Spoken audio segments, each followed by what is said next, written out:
Hello students, welcome to Learner's Planet, Theory Session 7 of Periodic Classification of Elements. Now in our previous session students, we were discussing about the chemical reactivity of elements, their trends along the periods, and also about the elements with anomalous properties. So I hope we have discussed all the properties or the trends of the properties along the periods. Now I'm going to tell you about the groups, about the variation of the properties along the groups. So now let's start with what are groups and how are they placed. So what are groups? The vertical columns are called as groups. Now in this, all the elements in the periodic table have been placed in 18 vertical columns known as groups. So these elements are placed in 18 vertical columns and these are known as what? Groups. There are 7 A groups, 7 B groups, 1 zero group and 3 vertical columns or group 7 collectively. So these are what? These are the groups and there are 3 vertical columns. So these are your total number of groups present in the periodic table. The normal or the representative elements of the group. The elements of subgroup A, that is 1A, 2A, 3A, 4A, 5A, 6A and 7A are known as main group elements or normal or representative or typical triangle elements. So what are these elements, students?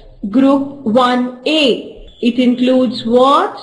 It has got hydrogen, lithium, sodium, potassium, rubidium, cesium and francium.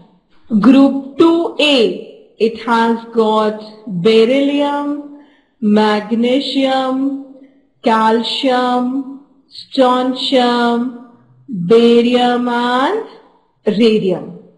Group 3A, it has got what all elements? It has got boron, aluminium, gallium, indium and thallium. Group 4A has got what? Carbon, silicon, germanium, tin and lead. Then group 5A, it has got nitrogen, phosphorus, arsenic, antimony and bismuth. Group 6A, it has got oxygen, sulfur, selenium, tellurium and polonium. Group 7A has got fluorine, chlorine, bromine, iodine and astatine. So students, these elements are called as what? The representative elements or the main group elements or the normal elements. The elements of group 3rd, that is sodium, magnesium, aluminium, silicon, phosphorus, sulfur, chlorine. These are also called as representative elements because they represent the properties of the group. They include both metals and non-metals. So what are metals? This side they are metals. And this side they are what? Non-metals. I hope you know the properties of metals and non-metals. Here we'll discuss about the chemical properties, that is the electropositivity or the electronegativity. We discussed it while discussing the elements in the periods. Let's move. They form electrovalent as well as covalent compounds with non-metals. Electrovalent means ionic. Covalent means you know very well what is covalent bond, which is formed by the sharing of electrons. Now, the metallic nature increases as we move down in any of these 7 groups. That is, if I am writing this group, that is boron, aluminium, gallium, indium and thallium.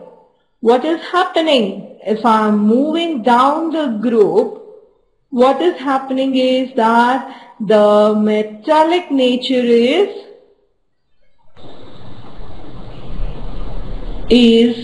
increasing.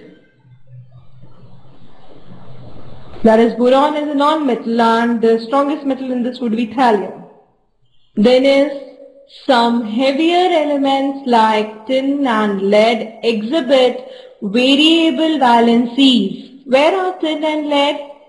Where is lead present? Carbon, silicon, germanium, tin and lead. So they exhibit valencies like 2 and 4.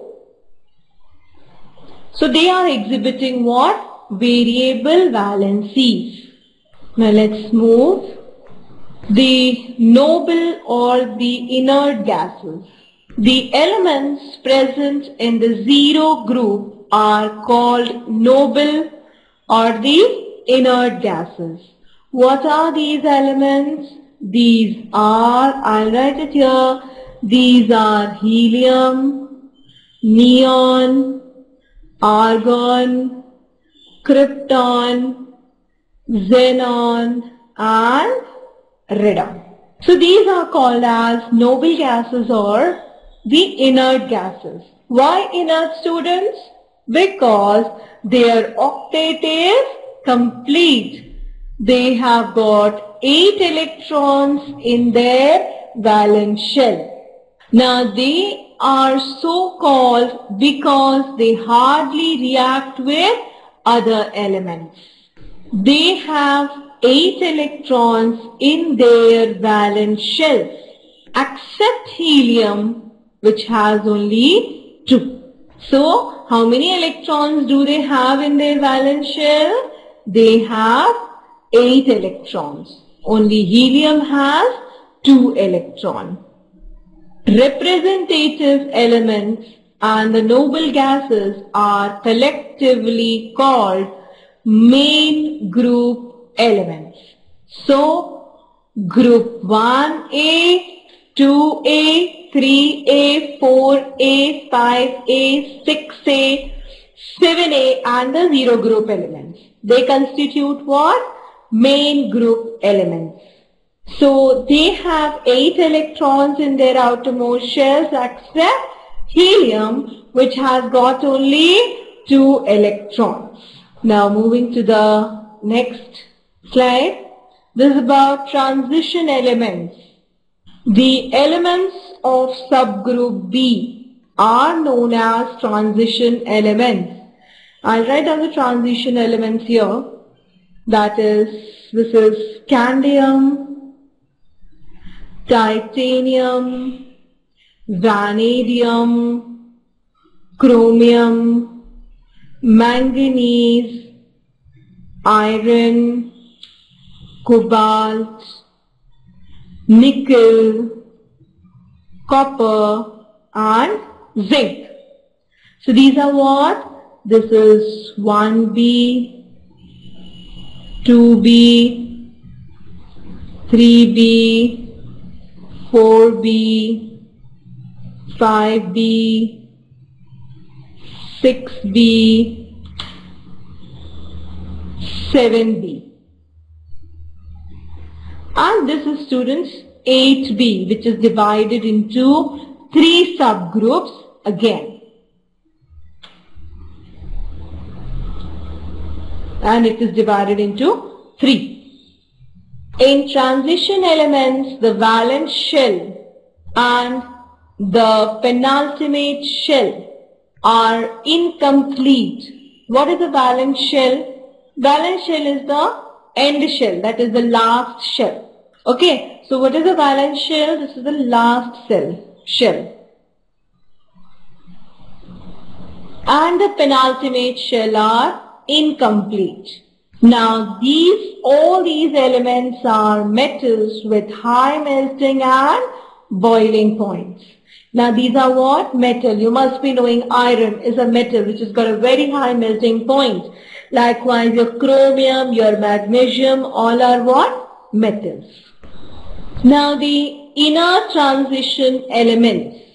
The elements with atomic numbers 58 to 71, that is cerium 58 to lutetium 71, occurring after lanthanum 57 are called lanthanides or rare earths or rare earth elements. These elements are present in third B subgroup. Where it is present, say there is scandium, yttrium, lanthanum. Yttrium, lanthanum. Okay. Now this is present in the third B group. We have done it here. Okay.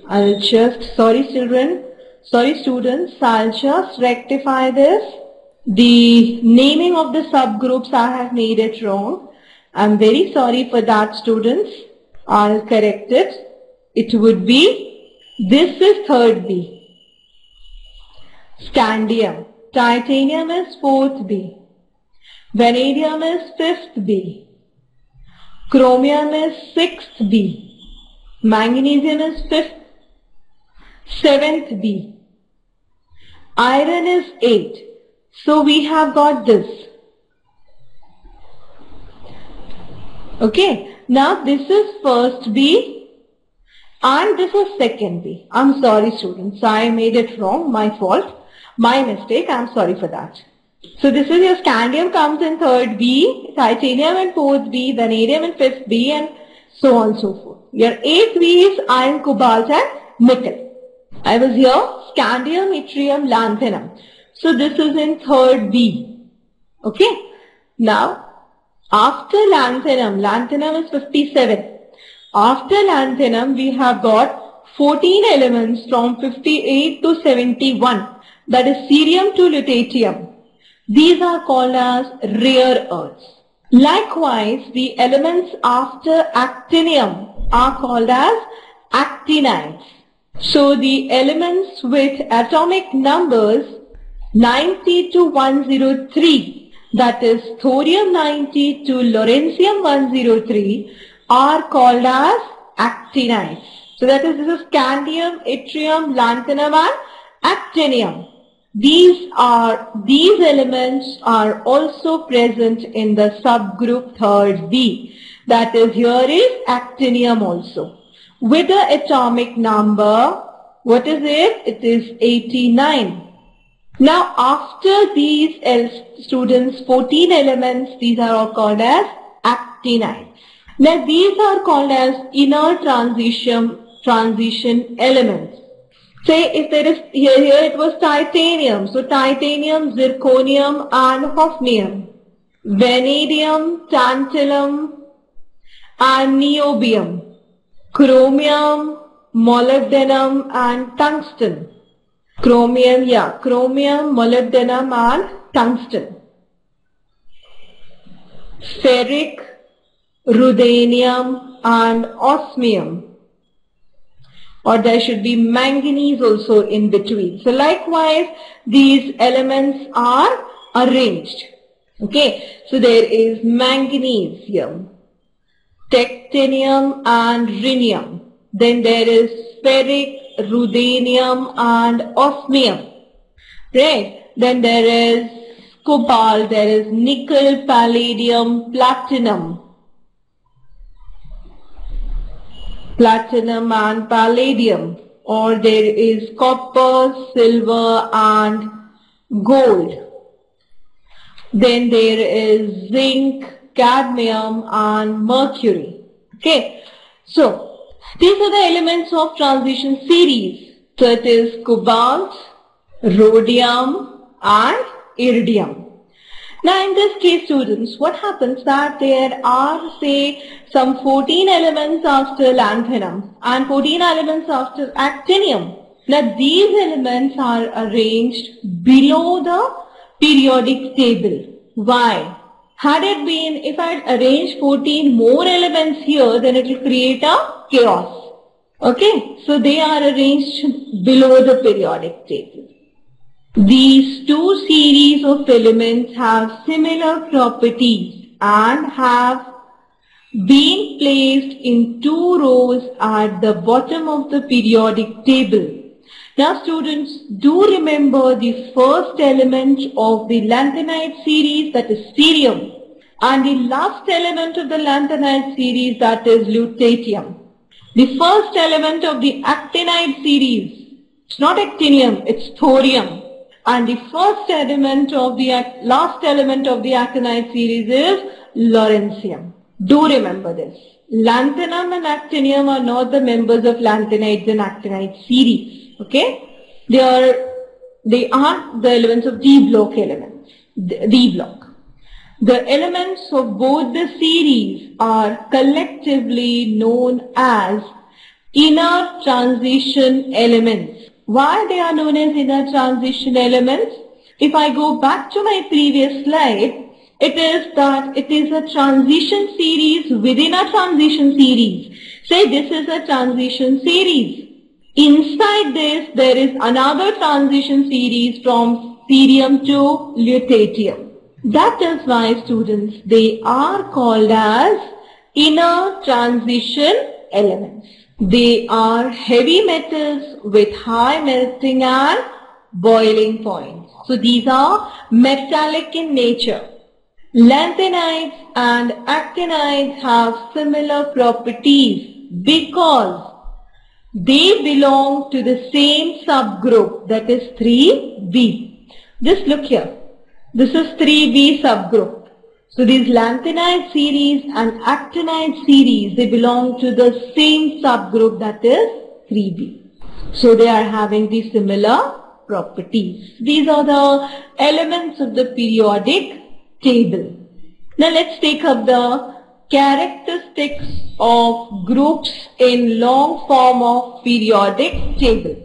We will discuss following characteristics as we move down from top to bottom in groups.